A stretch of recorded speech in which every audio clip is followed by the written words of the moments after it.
Welcome to this morning's morning rant. Hope all is well. Hope you all had a good weekend. So, today I want to talk about men and women not being compatible. So, I came across a couple things if you guys not familiar with a young woman named Princella. So, she's been viral for a lot of different things. And I wanted to talk about a couple of things that, she mentioned. And one of the things are why men and women are not compatible. And also, I heard her talk about what women mean when they desire a soft life. So I'm going to get into those two things. Um, there's actually a YouTube interview where she kind of goes in depth on why men and women are not compatible. You can search that on YouTube. But when I just seen that title and thought about it, like it actually makes a lot of sense. Um, I felt like that with my ex-wife and women that I've dated before and after her. Compatibility seems like it's a large issue with a lot of men that I'll talk to in regards to their current relationships or women that they're pursuing in the U.S. and abroad. It's not just limited to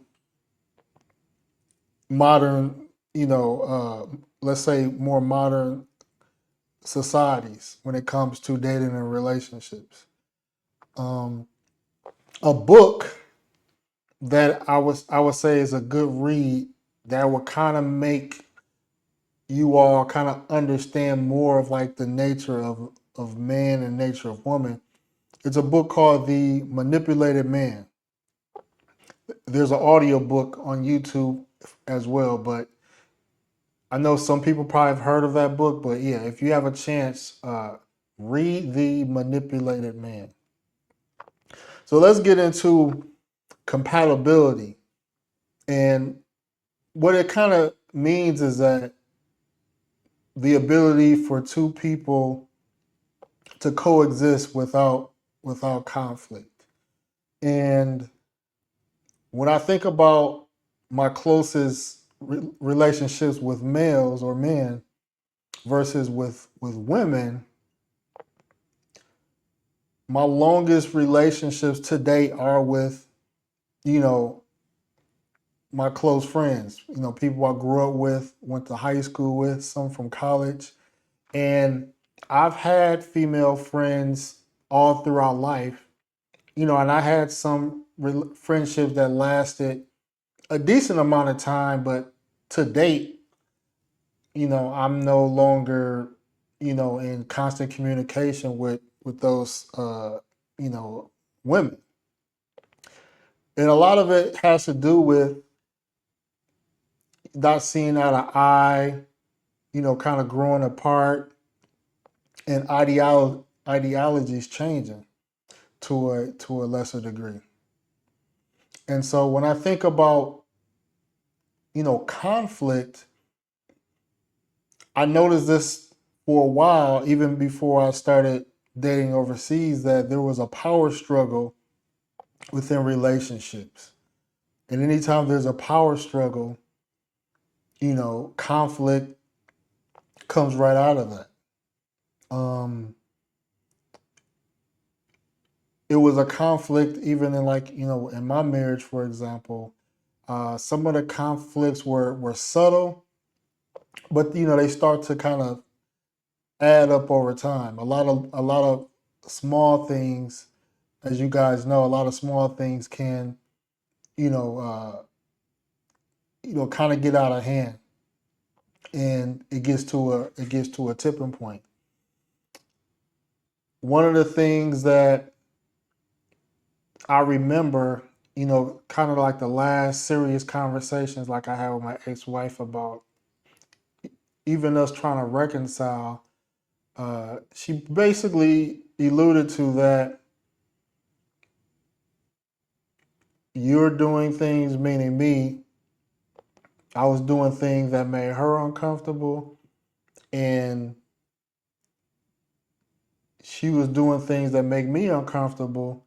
And it was clear to her that I didn't want to change or compromise on certain things um, that I felt very strongly about, and for her, vice versa.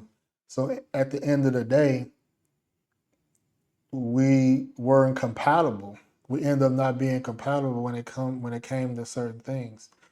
Um, Another recent thing, I was getting to know this woman in Ethiopia, and I met her through, I would say, traditional means. She seemed like um, you know, a woman that carried herself well. And, typically in the getting to know each other phase, especially when you're, older in age, you kind of get to the point on what you want, what your idea of a future looks like, what marriage looks like, um, what children look like, if applicable, and basically, what day to day things, uh, how you envision things, and having those conversations are important because you want to be very as much detailed as you can on how you view things, and then also you want to get their feedback as well. And so through us kind of talking, um, you know, everything was fine. Everything, seemed like fine. I was anticipating on seeing her next time I was going to be in Ethiopia. And, a couple of things she had mentioned, like she mentioned that like she wanted to wait for me to come. So, just to see like if it's something that can be serious. Cause she also had, you know, desire to work in the Middle East. And so she, kind of alluded to like putting that idea on hold until we meet up again. And I'm like, all right, cool.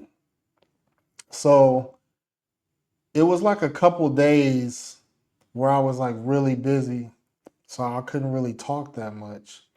And then when I had some time to talk, we were conversing, and she had mentioned that her interests. She like I have to be honest. She was like my interest has decreased somewhat, and she was like I don't have any explanation. Don't ask me why. I just don't know. That's just how I feel. And I said, okay, cool. I respect your honesty and how you feel.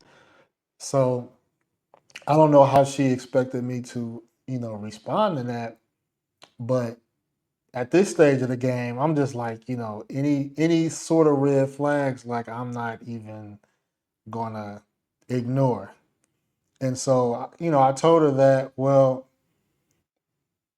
by you having this change in emotions, really, from what you're telling me, it was nothing due to my action or inaction. You just don't know where it came from.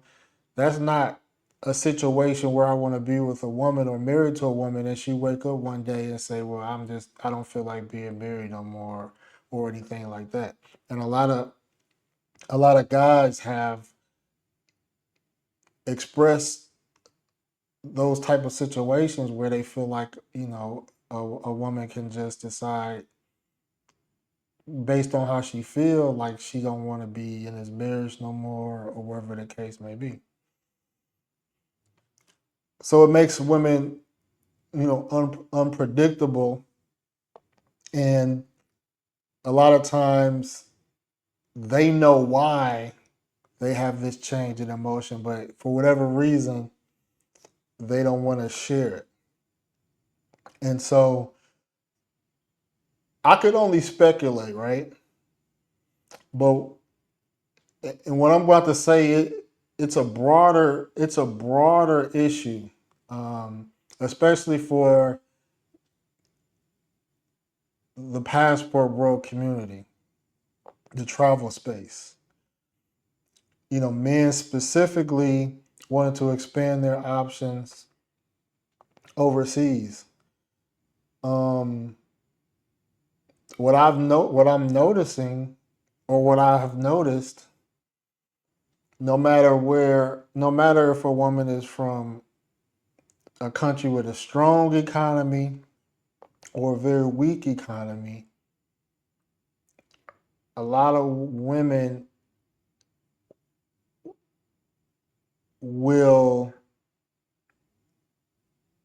not look at a man from a strong economy as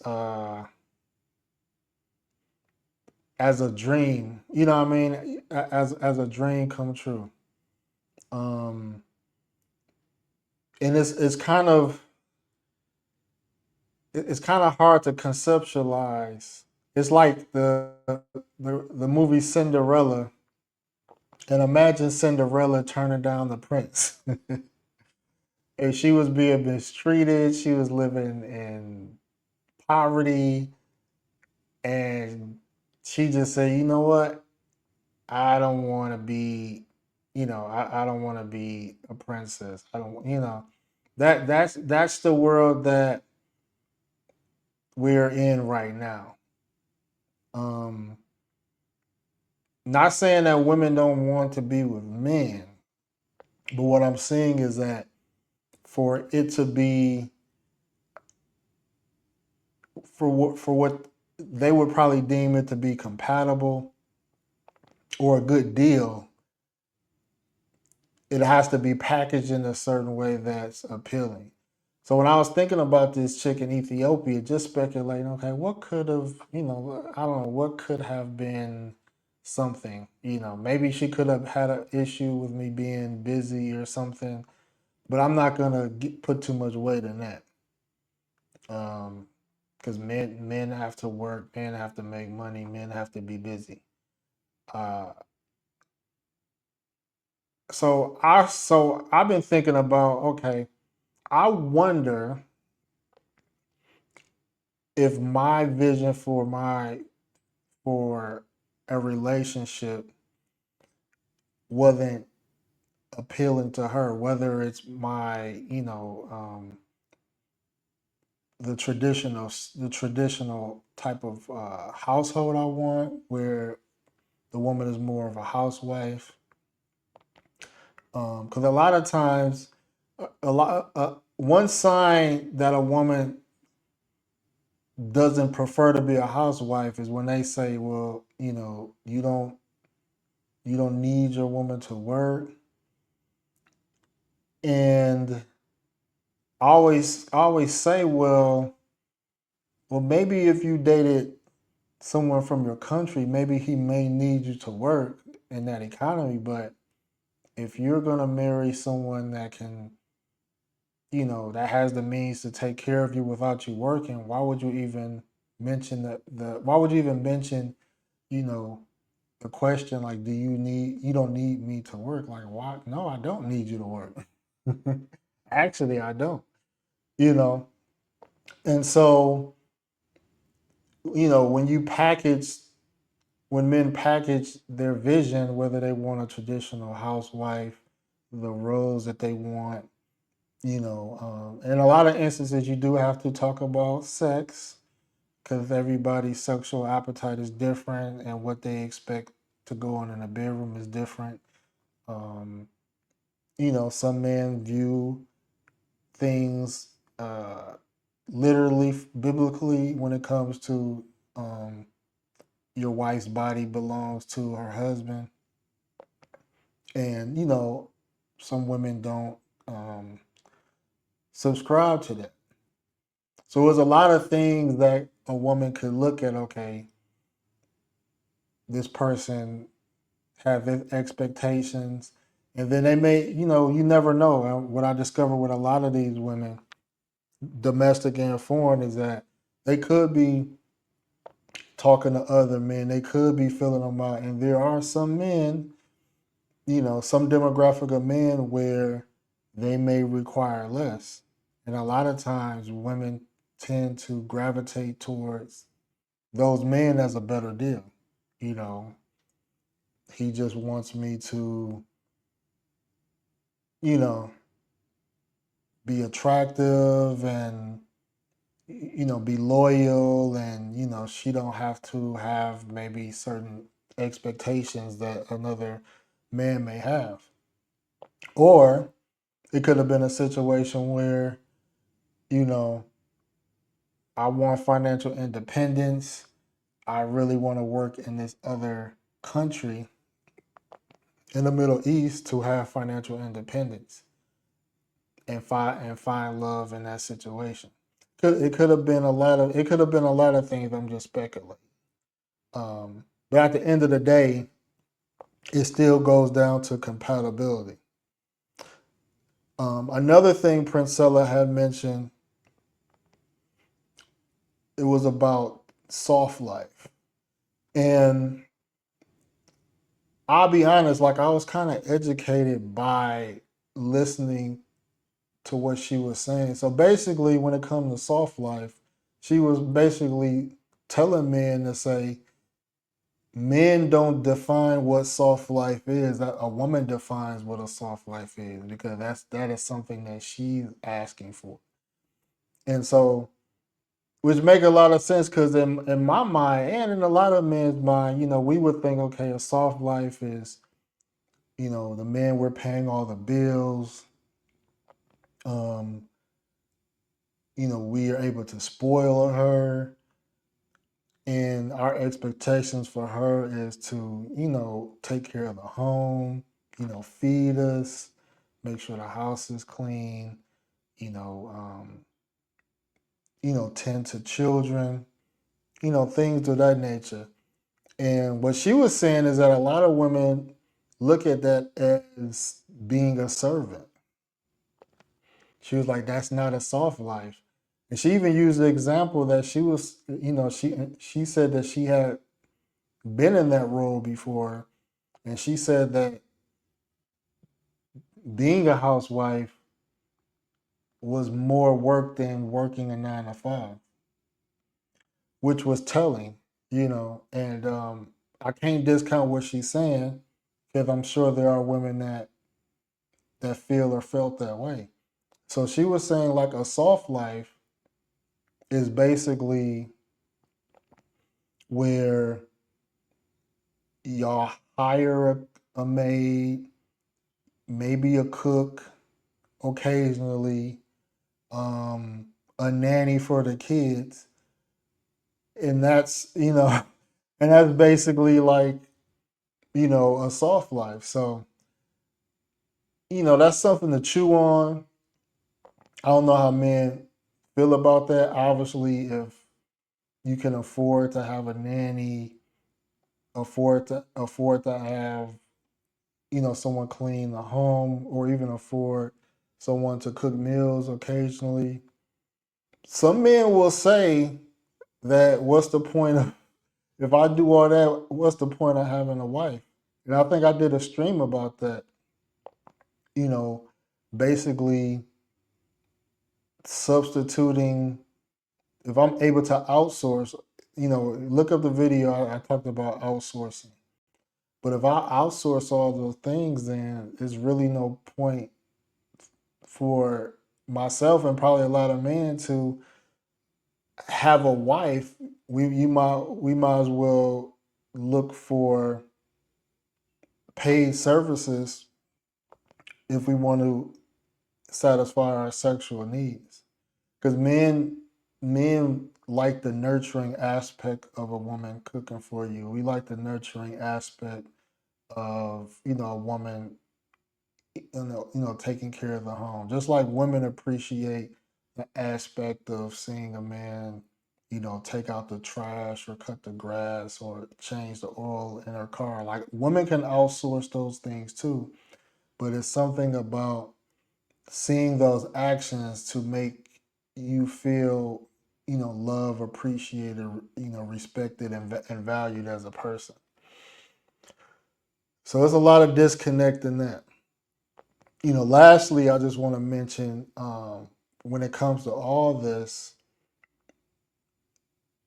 women do not want a biblical marriage.